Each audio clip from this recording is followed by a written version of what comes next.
स्वागत है आप सभी का आपका अपना YouTube channel Indian English school Farkiya में। दोस्तों, आज की इस वीडियो में हम लोग बिहार डीएलएड एंट्रेंस एग्जाम 2025 के लिए उर्दू का पेपर लेके आ गए हैं, जो कि भीमराव अंबेडकर के बारे में आज की इस वीडियो में मैं आपको पढ़ाऊंगा। तो यह जो भीमराव अंबेडकर है, ये बहुत ही बेहतर टॉपिक है और भीमराव अंबेडकर के बारे में डीएलएड एंट्रेंस एग्जाम में जरूर कुछ ना कुछ सवाल जरूर आते हैं। कम से कम 2 या 3 क्वेश्चन जरूर देखने के लिए मिलते हैं। तो हमें भीमराव अंबेडकर के बारे में बेहतर तरीके से नॉलेज होना चाहिए, बेहतर तरीके से जानकारी होना चाहिए। इसीलिए मैं आपको डॉक्टर भीमराव अंबेडकर के बारे में बहुत सारे क्वेश्चंस कराऊंगा। तो आप लोग इस वीडियो को शुरू से लेकर के आखिर तक देखेंगे और प्रत्येक चीज को बेहतर तरीके से समझेंगे। सवाल नंबर 1 में ध्यान दे कर रहा है कि भीमराव अंबेडकर की पैदाइश कब हुई है। यानी भीमराव अंबेडकर की जो पैदाइश है वो आपसे पूछ रहा है, डेट ऑफ बर्थ पूछ रहा है। तो इसका ऑप्शन नंबर बिल्कुल राइट हो जाएगा, यानी 1891 ईस्वी में भीमराव अंबेडकर की पैदाइश हुई है। नेक्स्ट सवाल आपके सामने में कि भीमराव की वालिदा का नाम क्या था। भीमराव अंबेडकर की जो वालिदा है दोस्तों, उनका नाम क्या था। तो दोस्तों, इसका जो सही आंसर है ऑप्शन नंबर जी बिल्कुल राइट हो जाएगा, यानी भीम भाई। यानी भीमराव अंबेडकर की वालिदा का जो नाम है वो हो जाएगा ऑप्शन नंबर जी, यानी भीम भाई हो जाएगा। ठीक है, अगला सवाल देखें। अगला सवाल कह रहा है कि भीमराव अंबेडकर के वालिद फौज के किस ओहदे से रिटायर हुए थे। यानी आपको पता होना चाहिए कि भीमराव अंबेडकर के जो वालिद थे वो फौज में थे। तो जो जब वो रिटायर हुए थे तो वो किस ओहदे पर थे, किस पोजीशन पे थे। तो इसका जो आंसर है दोस्तों, वो आपका ऑप्शन नंबर आपका बिल्कुल राइट हो जाएगा, यानी मेजर के पोस्ट में थे। किस ओहदे से रिटायर हुए थे, तो मेजर के पोस्ट से रिटायर हुए थे। अगला सवाल है कि भीमराव की शादी किससे हुई। तो भीमराव की जो शादी है दोस्तों, वो किससे हुई थी। तो वो आपका ऑप्शन नंबर जो है कि अलिफ बिल्कुल हो जाएगा राइट, यानी रामाबाई। क्या किससे हुई थी, रामाबाई। ठीक है, ध्यान देंगे इस बात पर, ये सभी के सभी बहुत ही इंपॉर्टेंस है। अगला सवाल कर रहा है कि भीमराव अंबेडकर आजाद हिंदुस्तान में किस ओहदे पर फाइज हुए। तो भीमराव अंबेडकर आजाद हिंदुस्तान में जो है किस ओहदे पर कामयाब हुए, किस ओहदे पर फाइज हुए। तो इसका जो सही आंसर है दोस्तों, वो आपका ऑप्शन नंबर जिम बिल्कुल राइट हो जाएगा, यानी वजीर कानून। क्या हो जाएगा, ऑप्शन नंबर जिम, यानी वजीर कानून। ये बिल्कुल आपका राइट आंसर है। ठीक है, चलिए अब थोड़ा सा मुख्तसर तरीन सवाल भी देख लेते हैं जो कि भीमराव अंबेडकर से रिलेटेड। यानी आज की इस वीडियो में सिर्फ और सिर्फ हम भीमराव अंबेडकर के बारे में पढ़ने वाले हैं। ठीक है, तो भीमराव अंबेडकर की पैदाइश कब और कहाँ हुई है। तो भीमराव अंबेडकर की पैदाइश जो है दोस्तों, वो आपका 1891 ईस्वी में हुई है। कब हुई है, 1891 ईस्वी में हुई है, कोमयू सेंट्रल इंडिया में हुई है। ठीक है, चलिए अगला सवाल आपके सामने में कि भीमराव अंबेडकर के वालिदैन के नाम लिखे। यानी आपके भीमराव अंबेडकर के वालिदैन का नाम आपको पता करनी है। तो दोस्तों, मैं आपको बता दूं कि उनके जो वालिद मोहतरम हैं, उनका नाम था राम जी। उनके वालिद का नाम राम जी मालू जी सिकपाल और वालिदा का जो नाम था वो था भीम भाई था। ठीक है, चलिए जी, अब अगला सवाल आपके सामने में कि भीमराव के वालिद फौज में किस ओहदे से सबकदोश हुए, किस ओहदे से रिटायर हुए थे। तो भीमराव अंबेडकर के वालिद जिस वक्त फौज के ओहदे से सबकदोश हुए, जिस वक्त जो है रिटायर हुए थे, तो वह दूसरे ग्रेड में सूबादार मेजर के ओहदे पर फाइज थे। तो वो ऊपर जो कि ऑब्जेक्टिव के रूप में जो आया था सवाल, तो वही आया था कि मेजर के मतलब कि जब वो रिटायर हुए थे तब वो मेजर के पोस्ट में थे। ठीक है, अगला सवाल आपके सामने में कि भीमराव की शादी किस उम्र में और किस से हुई थी। तो भीमराव की शादी जो है ज्यादा नहीं दोस्तों, बहुत ही बचपने में जो है कि बचपन में ही भीमराव अंबेडकर की शादी हो गई थी। ठीक है, तो मैं आपको बता दूं कि भीमराव की जो शादी है वो 14 साल, यहाँ पर लिखा हुआ है कि 14 साल की उम्र में शादी हुई है और 9 साल की लड़की रमा से हुई थी। यानी जब भीमराव की जो शादी हुई थी तो 14 साल की उम्र में शादी हुई थी। भीमराव की उम्र उस समय 14 साल था और जिससे शादी हुई उसका नाम है रामाबाई, तो उसका उम्र था 9 साल। ठीक है, दोनों बच्चे में ही शादी कर लिए थे। अगला सवाल आप लोगों के सामने में कि बीए करने के लिए भीमराव ने किस कॉलेज में दाखिला लिया। तो बीए करने के लिए किस कॉलेज में दाखिला लिया दोस्तों। तो इसका जो सही जो यहाँ जवाब है वो है एलिफस्टीन कॉलेज में दाखिला लिया। तो यहाँ अलिफ छूट गया है, ध्यान देंगे, एलिफस्टीन कॉलेज में दाखिला लिया। अगला क्वेश्चन है कि बुद्ध मजहब में निर्वाण का क्या तस्वुर है। तो बुद्ध मजहब में निर्वाण का तस्वुर इरफान हासिल करना है।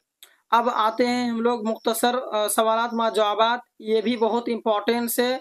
डॉक्टर भीमराव अंबेडकर के बारे में अगर नॉलेज लेना चाहते हैं तो ये आप ज़रूर इसको समझेंगे और ये बहुत ही इम्पोर्टेंस भी है आपके एग्ज़ाम के लिए।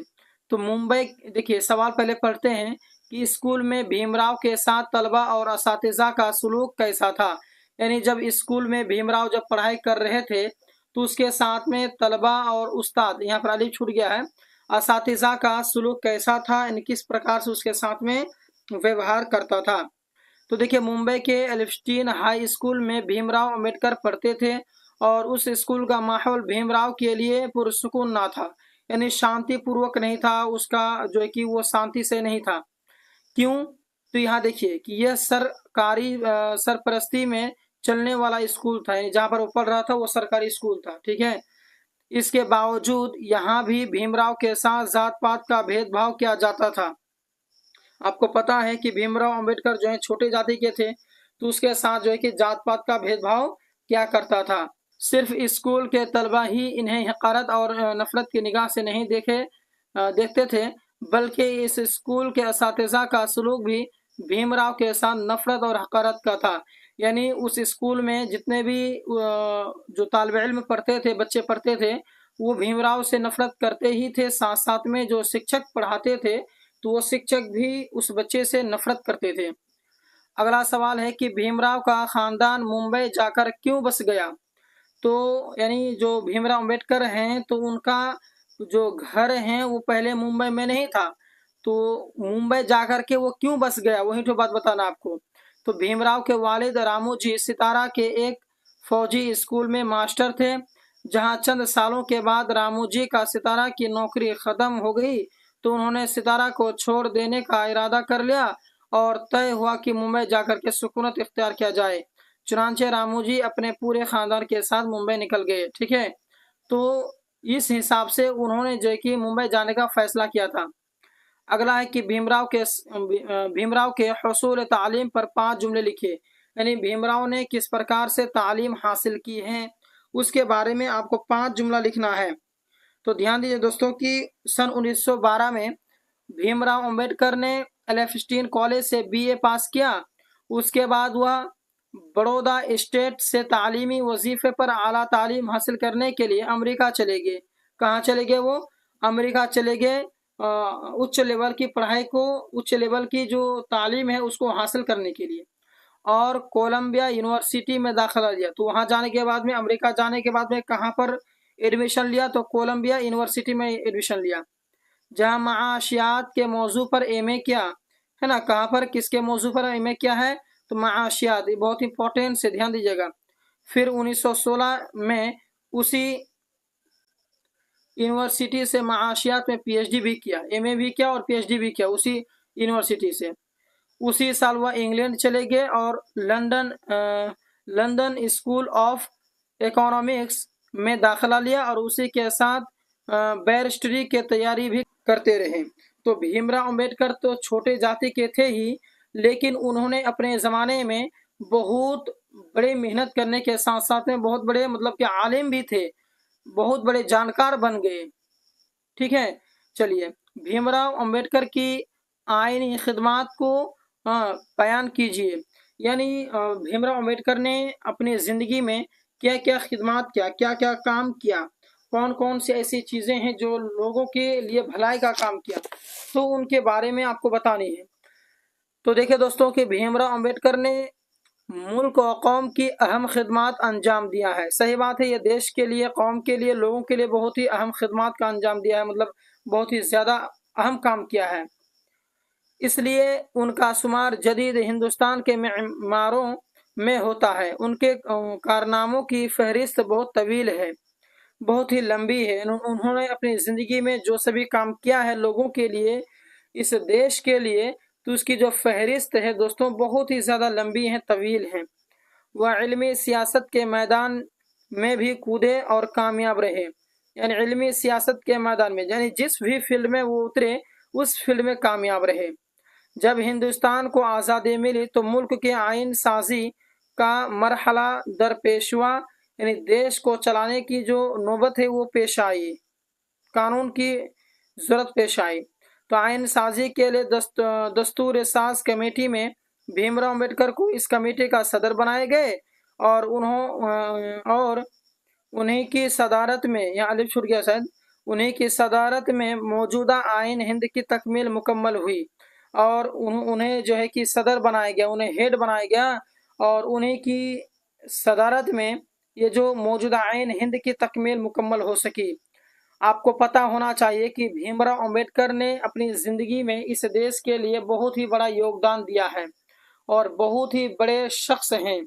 हर 15 अगस्त, हर 26 जनवरी, हर टीचर्स डे या जो भी फंक्शंस होते हैं स्कूल, मदरसा या फिर आपके बड़े बड़े जो है यूनिवर्सिटी हैं या फिर कॉलेज है, कहीं पर भी हो, हर एक ऑफिस में भीमराव अंबेडकर जी का फोटो आपको जरूर देखने के लिए मिलेगा, एक दो को छोड़ करके। तो भीमराव अंबेडकर जो है कि बहुत ही बड़े शख्स थे। ठीक है, तो मैंने आपको भीमराव अंबेडकर के बारे में आपको पढ़ाया है।